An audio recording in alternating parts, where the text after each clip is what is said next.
آخری چیز ہے، اس کے بعد اگر آنکھ نہیں کھلتی کسی انسان کی تو میں نہیں سمجھتا کہ وہ اپنے گرد اس نے جو یہ فلا تزکوا انفسکم، اس نے جو اپنے گرد تزکیہ نفس کا ایک مصنوعی حالہ بنا لیا ہے، کبھی بھی وہ اس حالے سے نکل سکے گا اگر اس حدیث سے بھی آنکھ نہ کھلی۔ اور وہ حدیث کیا ہے؟ مولانا اشرف علی تھانوی نے اس کو اپنے جو خطبات جمعہ ہیں ان میں نقل کیا ہے، بیہقی کی روایت ہے۔ اوحى اللہ عز وجل الى جبرائیل علیہ الصلوۃ والسلام ان اقلب مدینۃ کذا وکذا باہلھا، اللہ نے حکم دیا حضرت جبرائیل کو فلاں فلاں بستیوں کو الٹ دو اس کے رہنے والوں سمیت۔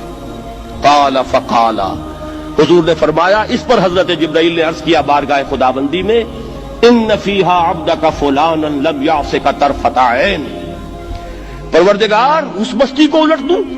اس میں تو تیرا فلاں بندہ بھی ہے جس نے کبھی پلک جھپکنے جتنی دیر بھی معصیت میں بسر نہیں کی۔ اب آپ اندازہ کیجئے، یہ جو ہے نا اپنے آپ کو رگڑنا اور مانجنا اور پوری زندگی رگڑنے میں اور مانجنے میں لگا دینا۔ ہم بعض بزرگوں کے تذکرے میں سنتے ہیں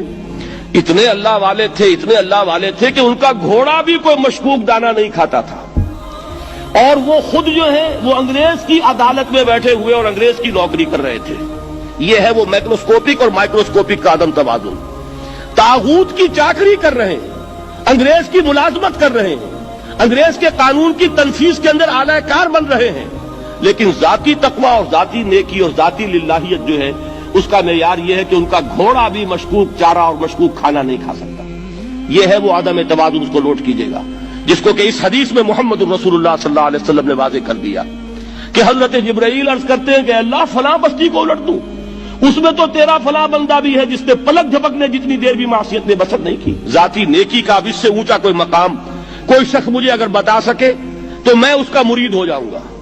اس سے اونچا کوئی مقام ہوگا کہ آنکھ جھپکنے جتنی دیر بھی کسی نے معصیت میں بسر نہیں کی، ذاتی نیکی کی معراج۔ لیکن حکم کیا ہوا بارگاہ خداوندی سے؟ قال فقال، حضور نے فرمایا، اللہ تعالیٰ نے حکم دیا جبرائیل کو، اقلب علیہ وعلیہ، الٹو اس بستی کو، پہلے اس بدبخت پر پھر دوسروں پر۔ کیوں؟ فإن وجہہ لم یتمعر فی ساعۃ قط، اس لیے کہ اس کا چہرہ کبھی میری غیرت میں سرخ نہیں ہوا، اس چہرے کا رنگ نہیں بدلا۔ بے غیرت انسان، بدیاں پھیلتی رہیں، میرے دین کو روندا جاتا رہا، میری شریعت کی دھجیاں بگڑتی رہیں، عوامر کا مذاق اڑایا جاتا رہا، نواہی کے لیے دنیا کے اندر جن چیزوں سے میں نے روکا اس کے لیے فلسفے تراشے گئے، اور یہ لگا رہا مست رکھو ذکر و فکر صبح گاہی میں اسے، یہ سوائے ذاتی اپنے اس اصلاح کے اور ذاتی تقوی کے اور ذاتی نیکی کے اور ذاتی عبادت گزاری کے یہ میدان میں نہیں آیا، اس کا خون نہیں کھولا کبھی، اس کے چہرے کا رنگ متغیر نہیں ہوا، لہذا یہ دوہرا مجرم ہے۔ یہ ہے وہ تصور جو یہاں پر نوٹ کیجئے۔ ہاں، اس کے یہ معنی بھی نہیں ہے کہ نماز بھی نہیں پڑھ رہے، روزہ بھی نہیں رکھ رہے، اقامت دین کے کارکن ہیں، فرض نماز آ گئی ہے وہ چلی جا رہی ہے، جماعت کا کوئی اہتمام نہیں ہے۔ اب یہ دو انتہائیں ہیں، ایک انتہا یہ کہ وہ تزکیہ نفس جو ہے اسی میں وہ رگڑنے اور مانجنے کا عمل جاری ہے، ایک یہ کہ اس کا سرے سے کوئی تعلق ہی نہیں، اپنی ذات سے بحث ہی نہیں۔ وہ کیفیت وہ ہو گئی ہے جو یہود کی آئی ہے قرآن مجید میں کہ تامرون الناس بالبر وتنسون انفسکم وانتم تتلون الکتاب، کیا تم لوگوں کو نیکی کا حکم دیتے اور اپنے آپ کو بھول جاتے ہو؟ یہ دوسری انتہا ہے۔ پھر وہی بات عرض کروں گا، وہی بال سے زیادہ باریک اور تلوار کی دھار سے زیادہ تیز راستہ ہے جس پہ چلنا ہوگا کہ نہ یہ ہو کہ وہ مبالغہ ہو رہا ہو، اپنی ذاتی اصلاح میں تو مبالغہ کی حد تک آگے جا رہے ہیں،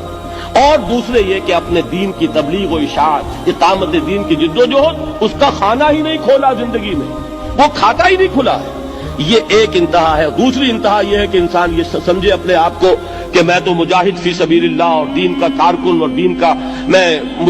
اللہ کے دین کو قائم کرنے کی جد و جہد کرنے والا ہوں، جبکہ